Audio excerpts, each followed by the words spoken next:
Hello!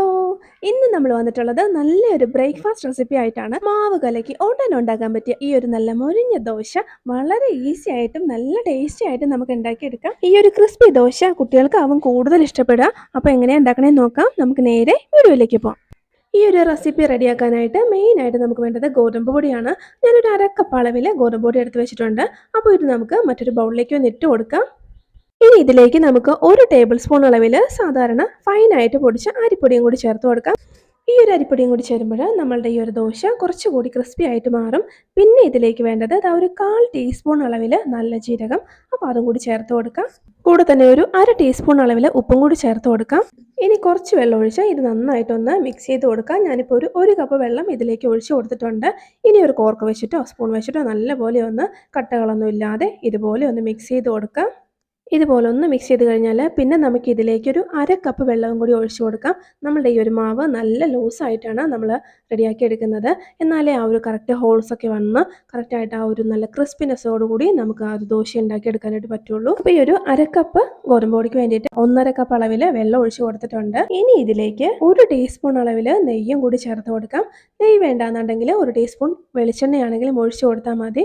ഇനി ഈ ഒരു മാവിലേക്ക് നമുക്കൊരു ടീസ്പൂൺ അളവിൽ പഞ്ചസാരയും കൂടി ചേർത്ത് കൊടുക്കാം. ഗോതമ്പ് പൊടി കൊണ്ടുള്ള ദോശ ആയതുകൊണ്ട് തന്നെ ഒരല്പം മധുരം കൂടി ഉണ്ടെങ്കിൽ നല്ലൊരു ടേസ്റ്റ് ആയിരിക്കും. അപ്പോൾ പഞ്ചസാര 1 ടീസ്പൂൺ ഞാൻ എന്തായാലും ചേർത്ത് കൊടുക്കുന്നുണ്ട്.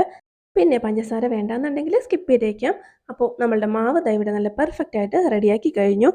ഇതുപോലെ കുറച്ചൊന്ന് ലൂസായിട്ടുള്ള കൺസിസ്റ്റൻസിയിലായിരിക്കണം നമ്മുടെ മാവ് റെഡിയാക്കി എടുക്കേണ്ടത്.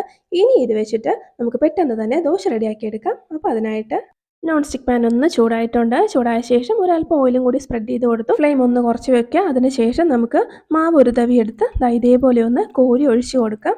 അത് ഇതേപോലെ ഒന്ന് റൗണ്ട് ഷേപ്പിൽ ഒഴിച്ചു കൊടുക്കുക. അതിനുശേഷം കുറച്ച് കുറച്ചായിട്ട് ഒരു ഗ്യാപ്പും കാര്യങ്ങളൊക്കെ ഫില്ലാവുന്ന രീതിയിൽ ഇതുപോലെ അങ്ങ് ഒഴിച്ചു കൊടുക്കാം. കറക്റ്റ് റൗണ്ട് ഷേപ്പിലായി കഴിഞ്ഞാൽ പിന്നെ നമുക്ക് ഇത് അടച്ചു വെച്ചിട്ട് നന്നായിട്ടൊന്ന് കുക്ക് ചെയ്തെടുക്കാം. നന്നായിട്ടൊന്ന് മൊരിഞ്ഞ് വരണം. അപ്പോൾ അതുവരെ നമുക്കൊന്ന് അടച്ചു വെച്ചിട്ട് കുക്ക് ചെയ്തെടുക്കാം. ഒരു 2 മിനിറ്റൊക്കെ കൊണ്ട് തന്നെ ഇതേപോലെ നല്ല ക്രിസ്പി ആയിട്ട് നമ്മളുടെ ദോശ റെഡി ആയിട്ടുണ്ടാവും. നല്ലപോലെ ക്രിസ്പി ആയി കഴിഞ്ഞാൽ പിന്നെ ഇത് പാനിൽ നിന്ന് തന്നെ പതുക്കെ വിട്ട് വരും. ആ ഒരു സ്റ്റേജിൽ നമുക്കിതുപോലെ അങ്ങ് എടുത്ത് മാറ്റാം. കണ്ടില്ലേ, നല്ല ക്രിസ്പി ആയിട്ട് അതുപോലെ നല്ല ഹോൾസൊക്കെ ആയിട്ട് നല്ല പെർഫെക്റ്റ് ആയിട്ട് ദോശ റെഡി ആയിട്ടുണ്ട്. അപ്പോൾ ഈ രീതിയിൽ നമുക്ക് ബാക്കിയും കൂടി റെഡിയാക്കി എടുക്കാം. പിന്നെ നമ്മൾ ദോശ ഉണ്ടാക്കുന്ന ടൈമിൽ ഹോൾസൊക്കെ ഇതുപോലെ കറക്റ്റായിട്ട് വന്നില്ല എങ്കിൽ ആ ഒരു മാവിന് ഒരല്പം കട്ടി കൂടിയിട്ടായിരിക്കും. അതിലേക്ക് ഒരല്പം വെള്ളം ചേർത്ത് നന്നായിട്ടൊന്ന് മിക്സ് ചെയ്ത് ഉണ്ടാക്കിയെടുത്താൽ ഇതേപോലെ നല്ല പെർഫെക്റ്റ് ആയിട്ടുള്ള ഹോൾസൊക്കെ ആയിട്ട് നല്ല ക്രിസ്പി ദോശ നമുക്ക് കിട്ടും. അപ്പോൾ ഇതുപോലെ ഉണ്ടാക്കിയെടുത്തിട്ട് ഞാനൊന്ന് മൂടി വെച്ചാണ് വേവിക്കുന്നത്. തിരിച്ചൊന്നും ഇട്ട് കൊടുക്കുന്നില്ല. ഈ ഒരു ദോശ നമുക്ക് സാധാരണ ദോശക്കല്ലിൽ വെച്ചിട്ടാണെങ്കിലും ചുട്ടെടുക്കാം. ഞാനിപ്പോൾ നോൺ സ്റ്റിക്ക് പാൻ ഉപയോഗിച്ചേ ഉള്ളൂ. അപ്പോൾ ഈ രീതിയിൽ കംപ്ലീറ്റ് ദോശയും റെഡിയാക്കിയെടുക്കാം.